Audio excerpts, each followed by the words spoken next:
now we're ready to take apart the interior. It's a simple matter of taking all these screws out. Most of these I've had out before, and it's all Phillips head screws through the whole mess, which is kind of a pain in case some of them are seized, but if they're not seized, they'll all come out. I've had most of these out already when I re-insulated a little bit before I realized that I was going to be doing this project. Now I thought it was going to be a few years down the road before I reskinned, so we're going to undo all of that work, which whatever. It was worth it to get all those things freed up anyway, so it's not a big deal to be redoing it. Basically stripping everything out of here that's not going to get painted.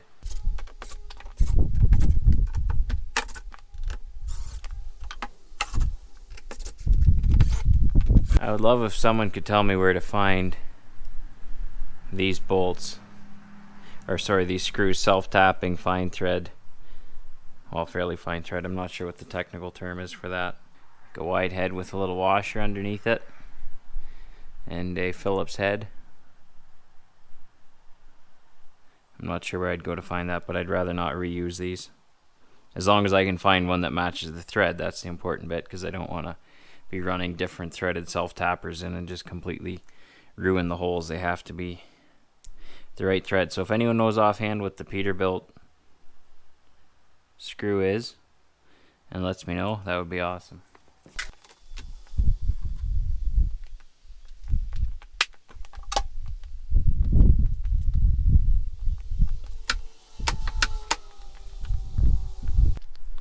I need somewhere to put tools if I'm not at the shop, so I bought this little set to put in the garage.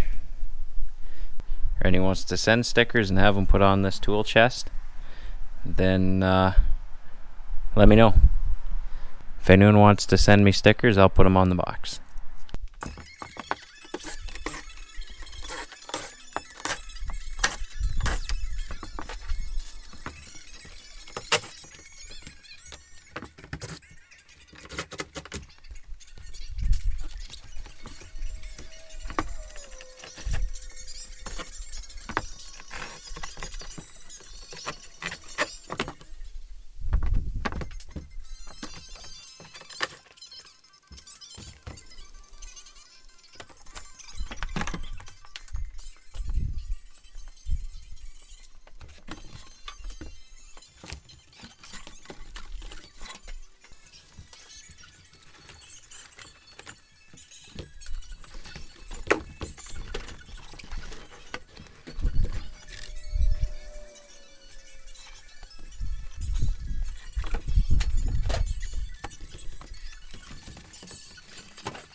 Alright, well that was gross. But we're finally stripped out here. No more floor. The bits of insulation that are left are stuck to the adhesive there. You can see they spray adhesive on the surfaces before they put the insulation in.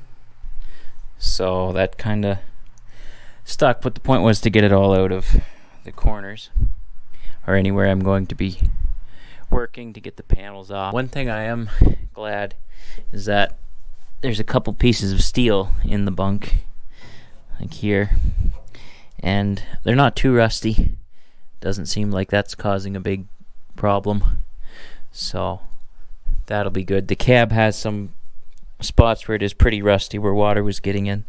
I'm not sure what I'm gonna do about that, because getting corner pieces like that are bent is gonna be really hard, so we'll see. Cross that bridge when we get to it.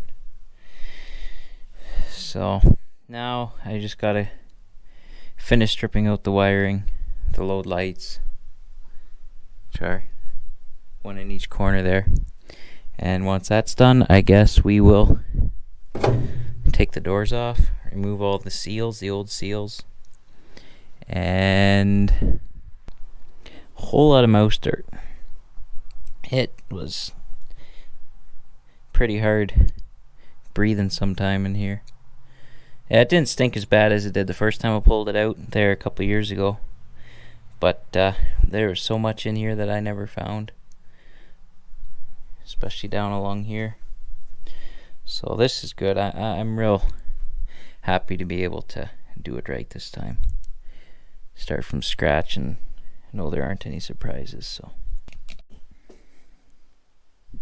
alright, so now we're starting on taking the skins off of the bunk, which essentially means replacing all of this stuff, because repainting old aluminum is not always a good idea, and there's damage to all of them. If you do enough prep work, it's not bad. I've just seen too many trucks get repainted, and it does not last very long. It starts to peel really quickly, so I'm just in the mood to go with as much fresh aluminum as possible. These parts really aren't that bad, but honestly, instead of doing all of the prep work, which I know I'm not that good at, body work, so if I can avoid doing prep work, which is going to be more expensive, but if I'm not that good at prep work and spending the extra money means I have brand new aluminum, I'm just going that route. There's nothing on this bunk that'll be too complicated to fabricate. Essentially, you've got 4 corner pieces, and then your front and back piece. The front piece has a hole cut in it, obviously, but it's just a straight piece. The roof cap is actually just one piece folded over, and then these corner caps are fiberglass with this kind of dove logo. This is how you can tell a Kenworth bunk from a Peterbilt square door bunk. One of the many ways is this dove in the fiberglass. The other way is a Kenworth will only have one grab handle. The Peterbilt has 2 on a square door bunk.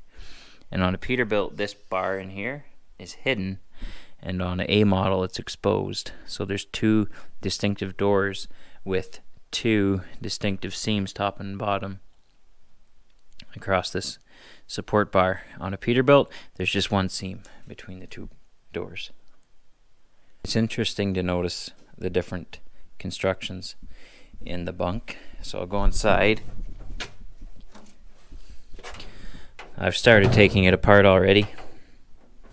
I have ripped out the inside and the wiring harness. That was actually fairly easy to do. So when I started looking at it, oh, hey there, dead mouse. How's it going? Alrighty. So you'll see they used huck bolt construction around the sleeper ring. There's huck bolt construction along the 2 bottom beams.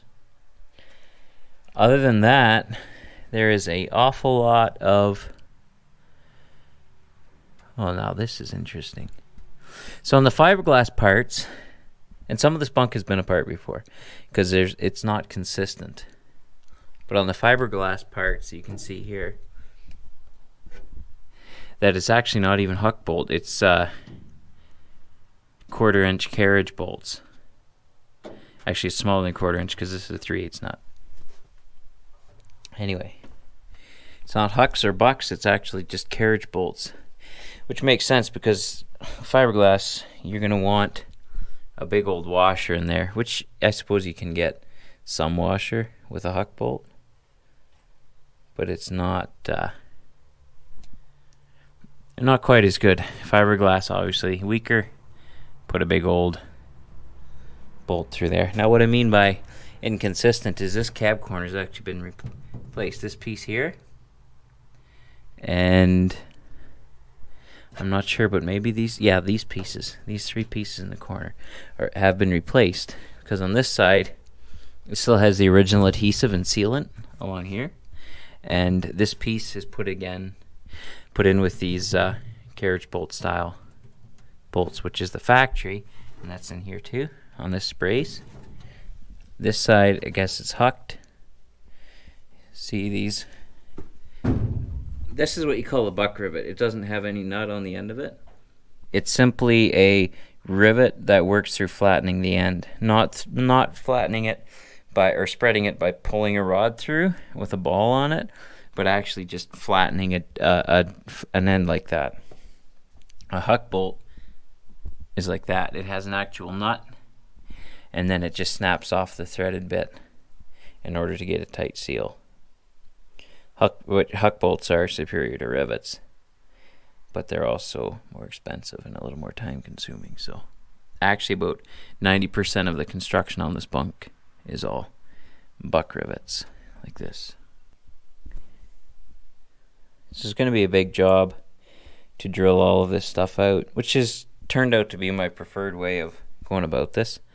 I don't want to make too big of a mess in the garage here, so drill is a great way to do that. It's not throwing stuff around like a grinder would, getting dirt everywhere.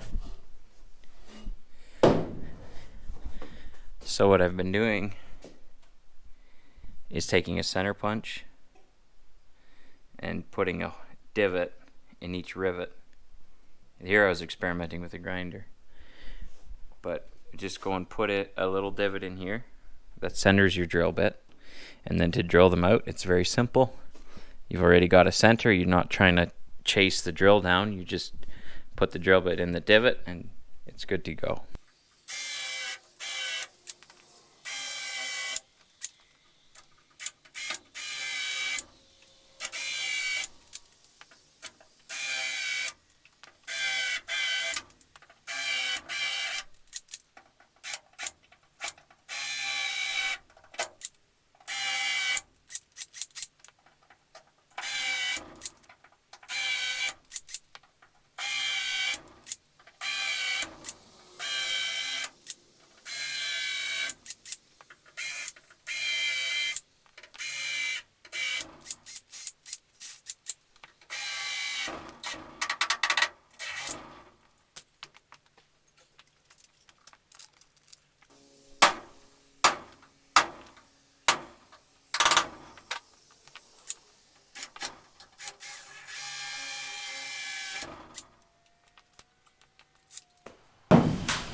There's an adhesive between this fiberglass cap and this body, so I'm just working my way along like this, trying to make sure I don't crack this old fiberglass, but still have to free up that adhesive.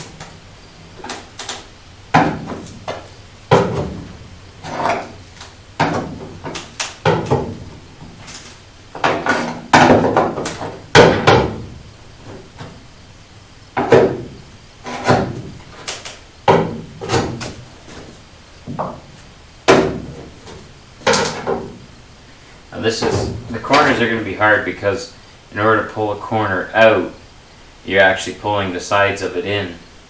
So it's a little bit tricky to get around here, but I think we can do it.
There you have it.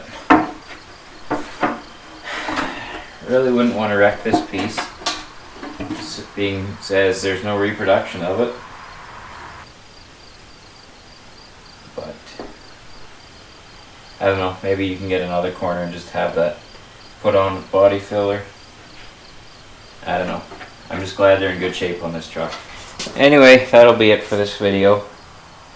Got it gutted. Have the wiring harnesses taken out, load lights off. All this is now is the hunk of metal. I'm showing how I'm taking it apart, and then the next video will be stripping this whole thing down to the framework, which that'll be a long job. It'll take quite a while to do it. There's, I don't know, probably a couple hundred rivets on this thing that'll need drilled out, but it should go fairly quick now that I have a system. And we'll just get it hammered out. So, thanks for watching.